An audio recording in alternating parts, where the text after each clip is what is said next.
کیل لگوا اگلے سے فکس کرا دو جواب حضرات گرامی، جیسا کہ آپ احباب کو معلوم ہے، آج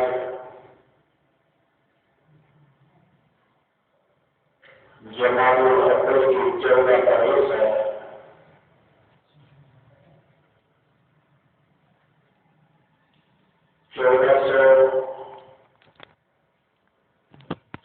ہجری ہے اور آج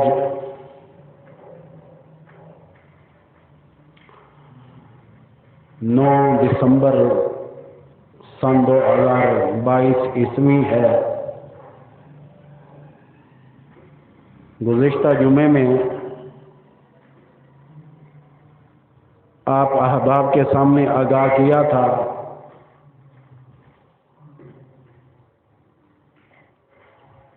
لائٹ بند کرو،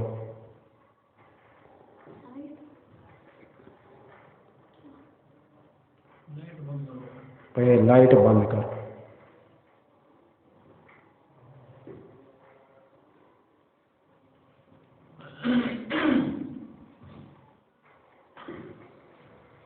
جنگ خندق کے بارے میں آگاہ کروں گا، اس لیے آپ احباب کے سامنے کچھ نہ کچھ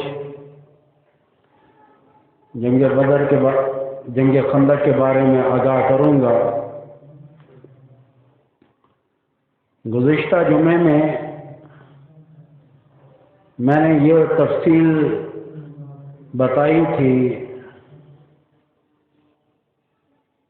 کہ حضور کریم صلی اللہ علیہ وسلم جنگ نہیں چاہتے تھے۔ کفار لڑنے کے لیے آئے، قریشین مکہ آپ کے ساتھ لڑنے کے لیے آئے، آپ کا ارادہ لڑائی کا نہیں تھا۔ جنگ بدر بھی ایسے ہی ہوئی، پھر اس کے بعد جنگ احد بھی ایسے ہی ہوئی کہ وہ چڑھ کر آئے۔ ان کا چل کے آنا اب جنگ خندق میں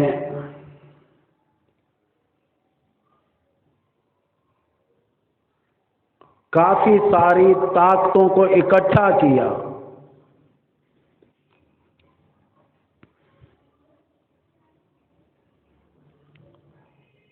تقریباً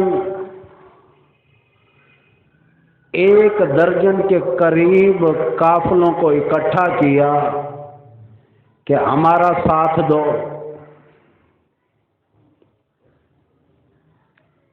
تاکہ کہ ہم امام الانبیاء اور آپ کے ماننے والے غلاموں کو سب کو نیست و نابود کر سکے۔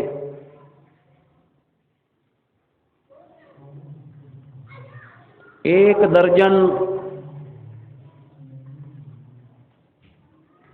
سے زیادہ قبائل جو اکٹھے ہوئے،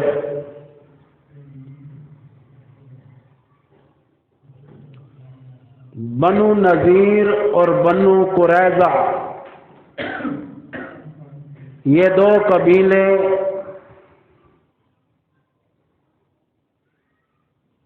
امام الانبیاء کو نقصان پہنچانے کے لیے تیار ہو گئے۔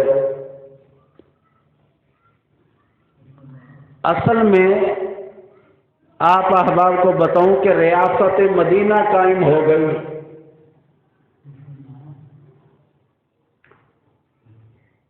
ابھی تک بھی مجھے پتا چلا کہ دنیا کے کچھ ملک ایسے ہیں جنہوں نے پاکستان کو تسلیم نہیں کیا۔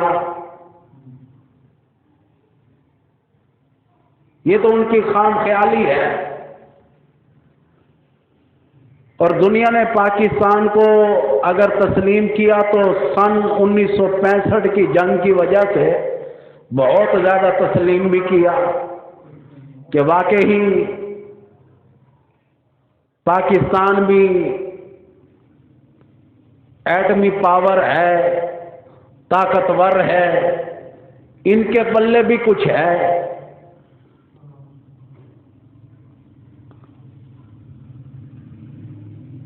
حضور کریم صلی اللہ علیہ وسلم کی ریاست کو خاص طور پر کفار مکہ نے تسلیم نہیں کیا۔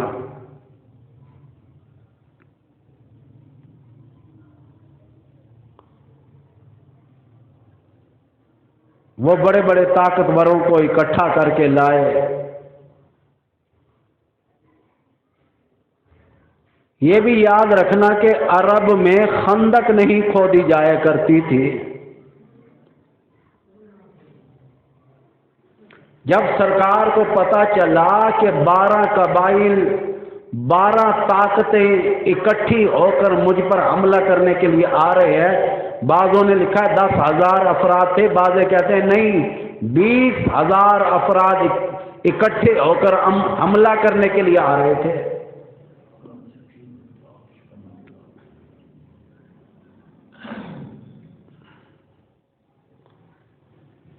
امام الانبیاء پریشان ہوئے، کیا کیا جائے؟ حضرت سلمان فارسی رضی اللہ تعالیٰ عنہ سے پوچھا کہ 12 یہاں تک کہ قبائل اکٹھے ہو کر ہم پر حملہ کرنا چاہتے ہیں، ہم کیسے بچاؤ کریں؟ حضرت سلمان فارسی رضی اللہ تعالیٰ عنہ نے کہا کہ آقا ہمارے ملک میں یہ طریقہ کار ہے بچنے کا، اتنی بڑی خندق کھودی جاتی ہے جو تقریباً 9 گز چوڑی، 4.5 گز گہرائی کی، یہاں تک کہ اور لمبی جتنی ضرورت ہو اس کے مطابق خندق کھودی جاتی ہے۔ 9 گز چوڑی ہو، لمبائی کے بارے میں آتا ہے خندق تقریباً 5.5 کلومیٹر لمبی کھودی گئی۔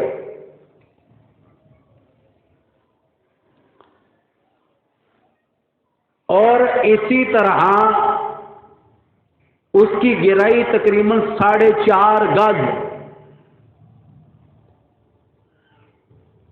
حضرت سلمان فارسی رضی اللہ تعالیٰ عنہ نے یہ صلاح دی، حضور نے منظور کر لی۔ مدینہ طیبہ میں 3 طرف سے تو پہاڑ تھے، ایک علاقہ میدانی تھا، تو اس طرف خندق کھودی گئی تاکہ بچاؤ ہو جائے۔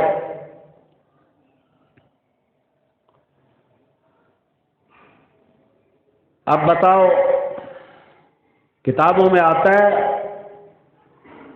10 صحابہ کے ذمے خندق کا کام لگایا گیا کہ اتنی گہری آپ نے خندق کھودنی ہے۔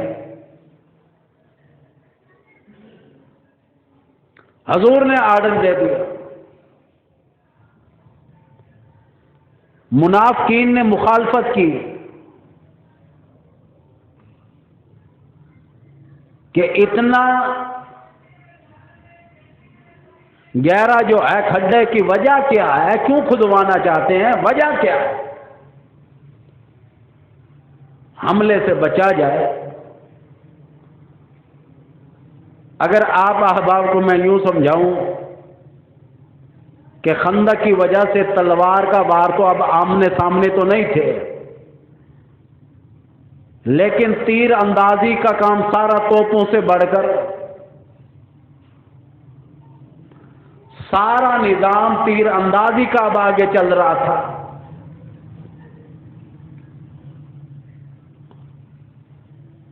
کتابوں میں آتا ہے کہ جنگ خندق میں حضرت جابر رضی اللہ تعالیٰ عنہ پیر یہاں تک کہ پیٹ پر پتھر باندھا ہوا ہے، امام الانبیاء کے سامنے کہنے لگے مجھ سے خندق نہیں کھودی جا رہی، بھوک کی وجہ سے نہ ڈھالوں، میرا حال بڑا خراب ہو چکا ہے بھوک کی وجہ سے، آگے خندق نہیں کھودی جا رہی، اب میں کیا کروں؟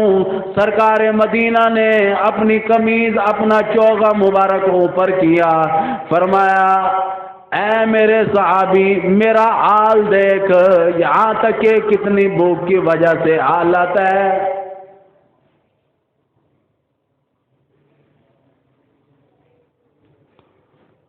میری تو حالت دیکھ، میں اللہ کا نبی ہوں۔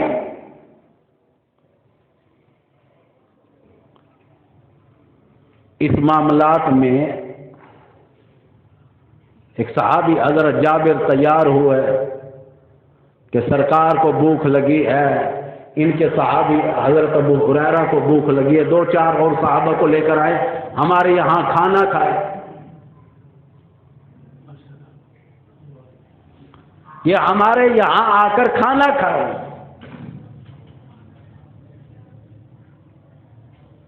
جب حضرت جابر نے دعوت دی،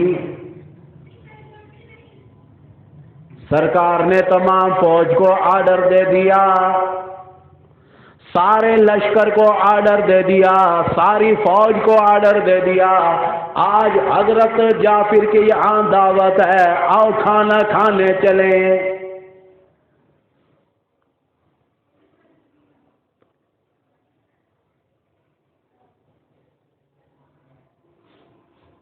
حضرت جی فرماتے ہیں میں پریشان ہو گیا۔ حضرت جابر رضی اللہ تعالیٰ عنہ فرماتے ہیں میں پریشان ہو گیا، کیا کروں؟ تھوڑا سا سالن ہے، تھوڑا سا آٹا ہے، کیسے یہ سارا لشکر کھانا کھا جائے گا؟ فرماتے ہیں کہ جنگ خندق کے معاملات میں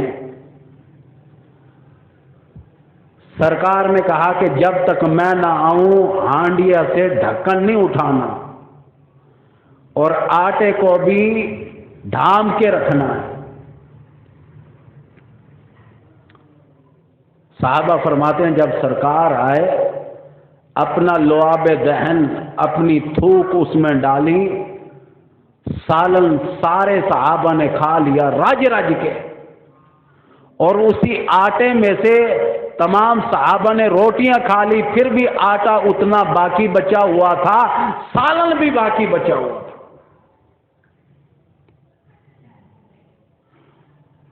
یہ معجزہ سرکار نے دکھایا۔ معجزے کا ظہور کیوں ہوا؟ مسئلہ اصل میں اب آ رہا ہے۔ کافروں کا سردار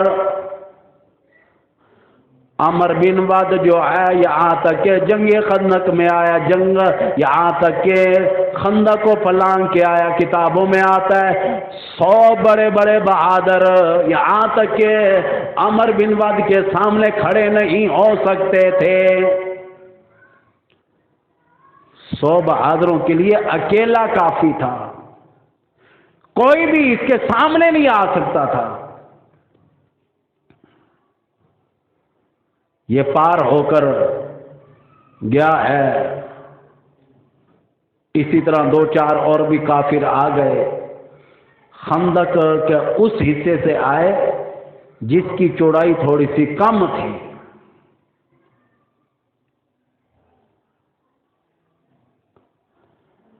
کتابوں میں آتا ہے عمر بن واد نے یہاں تک للکارا کون ہے جو میرے مقابلے میں آئے، لڑنے کے لیے آئے، میں اسے آج یہاں تک کہ شہید کر دوں، نیست و نبود کر دوں۔ کوئی اور کھڑا نہیں ہوا۔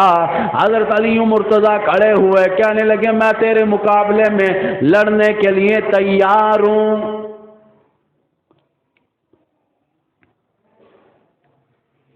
حضرت علی مرتضیٰ کے بارے میں آتا ہے ان کی عمر بھی اتنی زائدہ نہیں تھی، نوجوان تھے، کہنے لگے میں لڑنے کے لیے تیار ہوں، منع کرنے والی ذات اور کوئی نہیں۔ امام الانبیاء نے منع کیا، فرمایا اے علی مرتضیٰ سامنے تو دیکھ عمر بن واد موجود ہے، اس کا تو کیسے مقابلہ کرے گا؟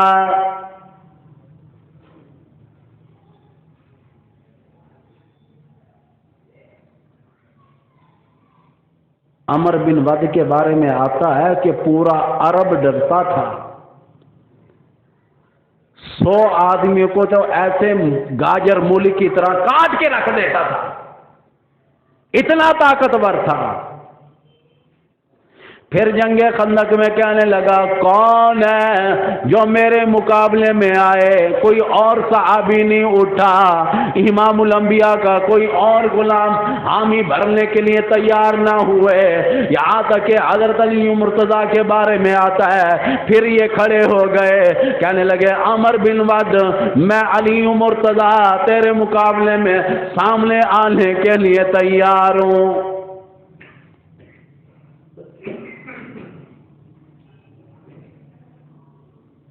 دوسری مرتبہ بھی سرکار نے بٹھا دیا، علی مرتضیٰ بیٹھ جاؤ، سامنے عمر بن ود ہے جسے پورے قریشی نے مکہ کو ناز ہے، بیٹھ جاؤ۔ بیٹھ گئے۔ پھر للکارا کون ہے جو میرے مقابلے میں آئے؟ حضرت علی مرتضیٰ شیر خدا رضی اللہ تعالیٰ عنہ آ گئے، کہنے لگے عمر بن ود میں تیرا مقابلہ کرنے کے لیے تیار ہوں۔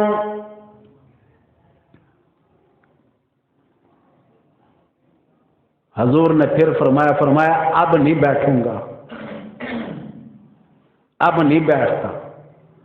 وہ بار بار للکار رہا ہے، میں کلمہ گو ہوں، اگر شہید ہو گیا تو الحمدللہ جنت میں جاؤں گا۔ اب حضور نے کہا کہ مقابلہ کرو۔ حضرت علی مرتضیٰ سامنے آئے۔ اب عمر بن ود پوچھنے لگا کس کا بیٹا ہے؟ کہنے لگا ابو طالب کا بیٹا۔ اوہو، میرا بھتیجا لگا نا، میرے یار کا بیٹا ہے تو تو پھر میرا بھتیجا لگا، میرے یار کا بیٹا ہے، اور تیرے ابا جان سے میری بڑی پرانی دوستی ہے، چلا جا یار، میرے ہاتھوں سے یوں ہی مارا جائے گا۔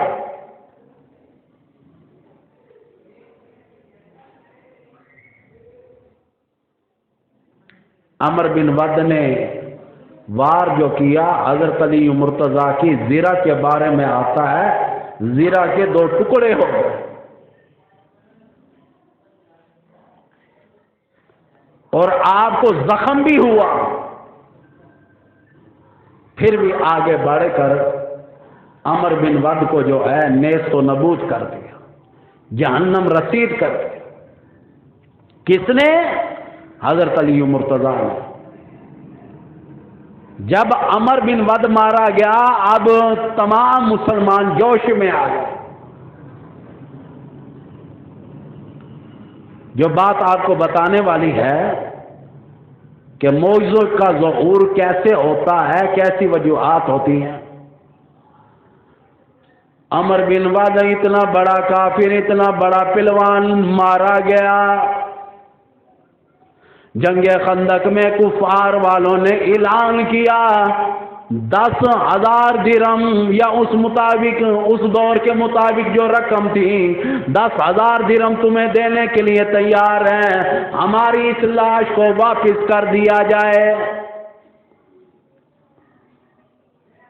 حضور کریم صلی اللہ علیہ وسلم سے لاش مانگی ہے۔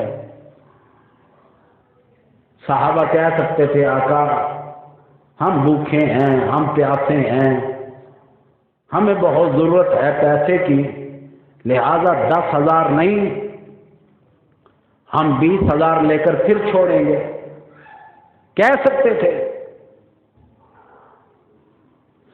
امام الانبیاء نے فرمایا کہ لاش مفت میں لے جاؤ، ہم مردوں کی کمائی کھانے والے نہیں،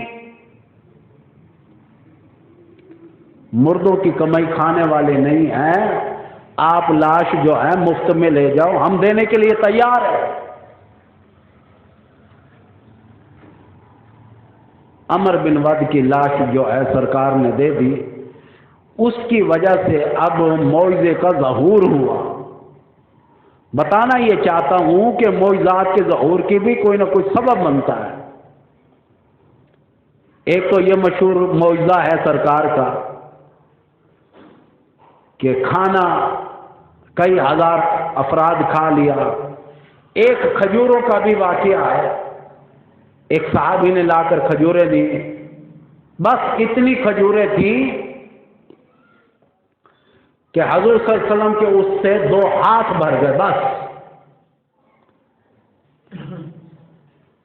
سارے صحابہ کو بلا لیا، او اللہ پاک نے یہاں تک کہ کھجور بھوک کا بھی کام کرتا ہے، یہ کھجور بھوک کے لیے بھی کام آیا کرتی ہے، لہذا یہ کھجور کھاؤ۔ امام الانبیاء کی ہاتھ میں سے اللہ پاک نے اتنی کھجوریں دی، سارے صحابہ نے کھا بھی لی، پھر بھی امام الانبیاء کا ہاتھ ابھی بھی بھرا ہوا ہے۔ معجزہ دکھا دیا۔ اللہ کا نبی شوبازی نہیں دکھایا کرتا، شوبدہ باز نہیں ہوا کرتا۔ اللہ کا نبی معجزات دکھاتا ہے، وہ بھی اللہ کی طرف سے ظہور ہوتا ہے۔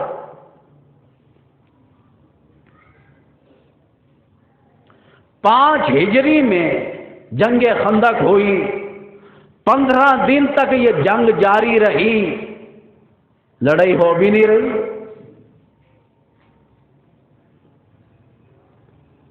صحابہ کرام کے بارے میں اللہ پاک نے 21ویں پارے میں آیات نمبر 9 سے لے کر یہاں تک کہ 29 تک سارا قرآن چل رہا ہے۔ سورہ احزاب کی آیاتیں ہیں۔ اللہ پاک فرماتے ہیں صحابہ کرام کے یہاں تک کہ سانس حلق میں اٹک کے رہ گئے تھے، پھر بھی یہاں تک کہ اللہ اور اللہ کے رسول پر راضی تھے۔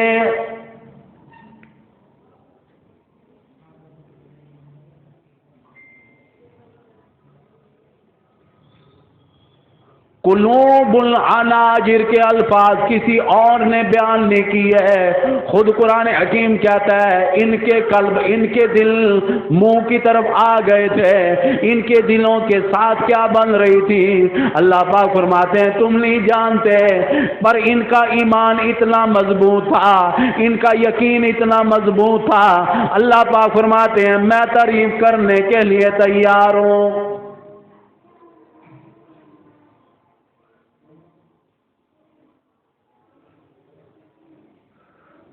اسفلکت الابصار،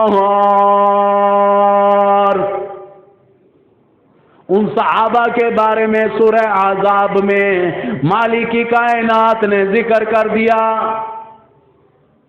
قلوب العناجر، یہاں تک کہ ان کے قلب، ان کا دل یہاں تک کہ اتنا منہ کی طرف آ رہا تھا، کھانے کے لیے بھی نہیں، پینے کے لیے بھی نہیں، پھر بھی اللہ عز و جل کی تعریف کر کے راضی ہیں، اللہ کے نبی کی تعریف کر رہے ہیں، اللہ سچا ہے، اللہ کا بھیجا ہوا رسول سچا۔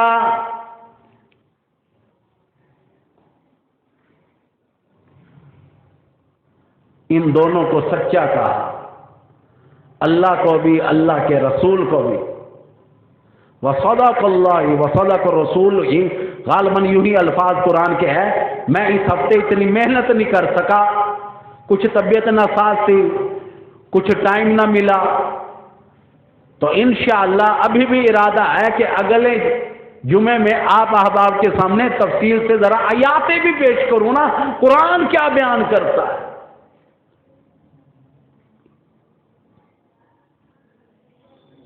ہم احباب کی توجہ نہیں کہ اللہ کے نبی کے غلام اتنے کامیاب،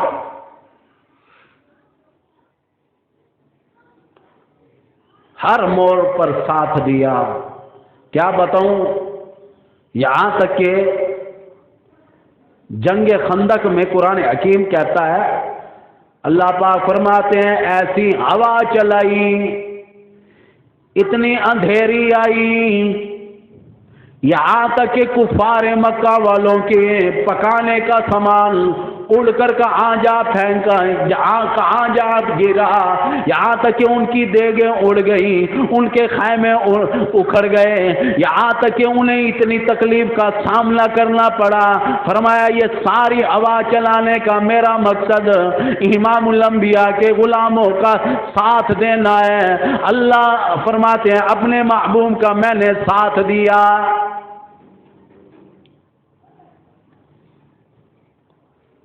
ساتھ دیا۔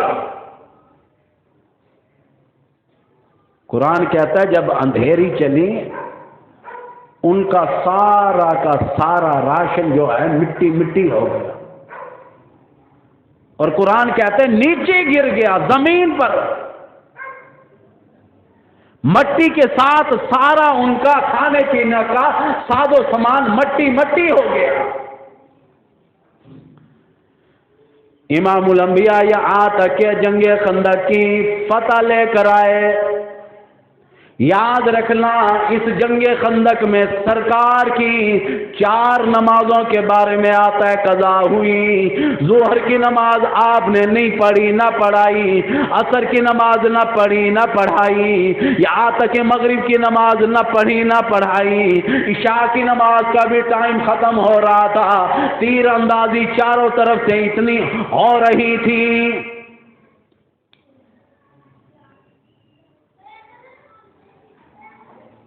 4 نمازیں سرکار کی گئی ہیں۔ اسی جنگ خندق کے واقعات میں آتا ہے کہ جب ایک بہت بڑی چٹان آ گئی، صحابہ سے ٹوٹ نہیں رہی تھی، سرکار نے جب پہلی ضرب لگائی ایک روشنی سی آئی، سرکار نے فرمایا روشنی دیکھی ہے؟ فرمایا ہاں۔ فرمایا فلانا ملک فتح ہو جائے گا، حالانکہ وہ اس ٹائم کی سپر پاور طاقتیں تھیں۔ پھر اس چٹان کو دوسری ضرب لگائی سرکار نے، فرمایا فلانا ملک بھی، دوسرے ملک کا نام لیا سپر طاقتوں کا، یہ بھی فتح ہو جائے گا ان قریب۔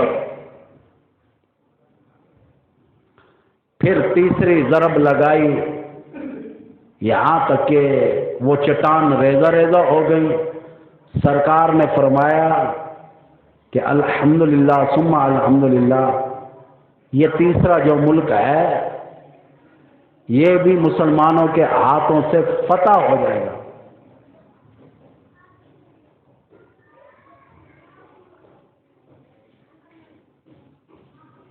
تین ملک جو ہے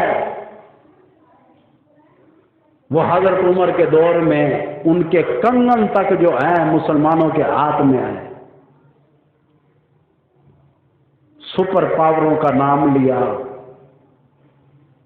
نبی کے وحی کے 3 درجے ہوتے ہیں، ایک تو قرآن کی وحی، دوسرا جو کچھ موقع کی مناسبت سے نبی فرما دے وہ بھی اٹل ہو کر رہتا ہے، تیسرا وحی کا درجہ خواب ہے۔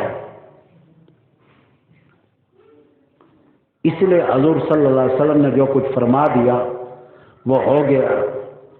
اور جنگ خندق میں ایک بات کی ہے سرکار نے، فرمایا جنگ بدر ہوئی، کفار چڑھ کے آئے، جنگ احد ہوئی، کفار مکہ قریشین مکہ چڑھ کے آئے، جنگ خندق ہوئی تو 12 طاقتوں کو اکٹھا کر کے یہ لائے۔ اب اللہ پاک نے فتح دی ہے، یہاں تک کہ اب چڑھائی کے لیے ہم آگے بڑھیں گے، اب یہ ہماری طرف نہیں آ سکتے۔ یہ بھی یاد رکھنا جنگ خندق کے بعد امام الانبیاء فرماتے ہیں میں اپنی گھر والی ام سلمہ رضی اللہ تعالیٰ عنہا کے گھر میں تشریف فرما تھا، زرا اتاری، غسل کا ارادہ تھا، اندھیری جو چل رہی تھی، یہاں تک اللہ نے ایسی ہوا چلائی جس میں گرد و غبار تھا، یہاں تک کہ خندق کھود کھود کر کپڑوں کا حال بھی اب ایسا ہو چکا تھا۔ امام الانبیاء نے غسل کا ارادہ کیا، جبریل امین علیہ السلام آ گئے، کہنے لگے اللہ پاک نے فرشتوں کو زرا اتارنے کی اجازت نہیں دی، آپ نے کیوں اتاری ہے؟ فرمایا میرا غسل کرنے کا ارادہ ہے۔ فرمایا نہیں، یہاں تک کہ بنو قریظہ کے لوگوں نے جو غداری کی تھی، آپ کے ساتھ جو معاہدہ کیا تھا، سنا بھی کرو سمجھا بھی کرو، معاہدہ یہ تھا کہ سرکار پر اگر کوئی حملہ کرنے کے لیے آئے گا ہم ساتھ دیں گے، اگر بنو قریظہ پر کوئی حملہ کرے گا سرکار نے فرمایا ہم ساتھ دیں گے۔ عہد نامہ لکھا گیا، حضرت عثمان غنی رضی اللہ تعالیٰ عنہ نے لکھا، سین ہو گئے، سب کچھ ہو گیا، اس نے پھاڑ دیا۔ جو 12 طاقتیں اکٹھی اور اندر کے جب غردار بن جائیں، مدینے کے قریب ہی تھے نا، یہ تو خندق کے اندر تھے، انہوں نے غرداری کی، انہوں نے وہ عہد نامہ بھی پھاڑ دیا جو سرکار کے ساتھ کیا تھا، اور یہاں تک کہ کون ہے محمد صلی اللہ علیہ وسلم ہم نہیں جانتے۔ اب آپ کو پتہ ہے جب ایک ریاست بن جائے تو ریاست کے ساتھ ایسی غداری برداشت اللہ بھی نہیں کرتا۔ اب اس غداری کی سزا کے لیے یہاں تک کہ حضور صلی اللہ علیہ وسلم کو آرڈر ہوا کہ زیرہ پہنے اور بنو قریظہ پر حملہ کرنے کے لیے تیار ہو جائے۔ حضور صلی اللہ علیہ وسلم گئے ہیں، اب وہ تتر بتر ہونے لگے، معافی مانگنے لگے، کہنے لگے کہ ہمارا فیصلہ حضرت سعد کر دے۔ حضرت سعد نے ان کی کتاب توریت کے مطابق فیصلہ کیا، عورتوں کو لونڈی بنا لیا جائے اور ان کے سب جوانوں کو قتل کر دیا جائے۔ بنو قریظہ کے جوانوں کو قتل کیا گیا، ان کی کتاب کے مطابق سزا دی گئی۔ اللہ پاک نے ایک بڑا پیارا جملہ اپنے نبی کے بارے میں فرمایا، آخری بات یہی سن لو کہ نبی نبی ہوتا ہے، سب کہہ دو نا سبحان اللہ، اللہ اکبر۔ اللہ نے بھی محبوب کی تعریف کی، ہم تو کرتے ہیں، انشاءاللہ کرتے رہیں گے، درود شریف کے ذریعے بھی تعریف ہو رہی ہے، درود شریف کے ذریعے سرکار کی تعریف ہوتی ہے، نماز میں بھی سرکار کی تعریف کر کے جاتے ہو، السلام علیکم النبی ورحمۃ اللہ وبرکاتہ، کلمے میں بھی سرکار کی تعریف کر کے جاتے ہو، کلمہ شہادت میں بھی سرکار کی تعریف کر کے جاتے ہو۔ اللہ عز و جل نے محبوب کی تعریف کی اور سب کہہ دو الحمدللہ، 100% صحیح کیا، کہہ دو نا 100% صحیح۔ فرمایا اگر فیصلہ سرکار سے کراتے ان کے نوجوانوں کو قتل نہ کیا جاتا، سرکار کو معاف کر دیتے۔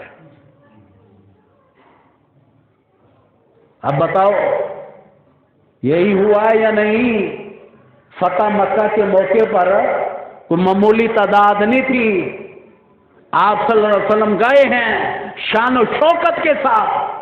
کوئی مائی کا لال ثابت تو کرے کہ 8 ہجری میں جنگ فتح، یہاں تک کہ فتح مکہ ہوا، کسی ایک آدمی کا خون کا ایک قطرہ بھی بہایا گیا ہو؟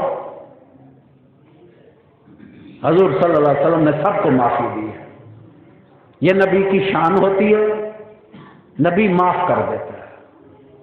تو اس لیے ہم دعا میں اول آ کے درود شریف بھی اس لیے پڑھتے ہیں کہ حدیث شریف واضح ہے کہ جس دعا میں درود پاک نہ پڑھا جائے وہ دعا جو ہے معلق ہو جاتی ہے، زمین اور آسمان کے درمیان میں کھڑی ہو جاتی ہے، وہ دعا نہ اوپر آتی ہے نہ نیچے جاتی ہے۔ اللہ عز و جل بالخصوص شہداء خندق کے جتنے بھی شہید ہیں ان کی قبر پر کروڑوں اربوں خربوں کی تعداد میں رحمتیں فرمائیں۔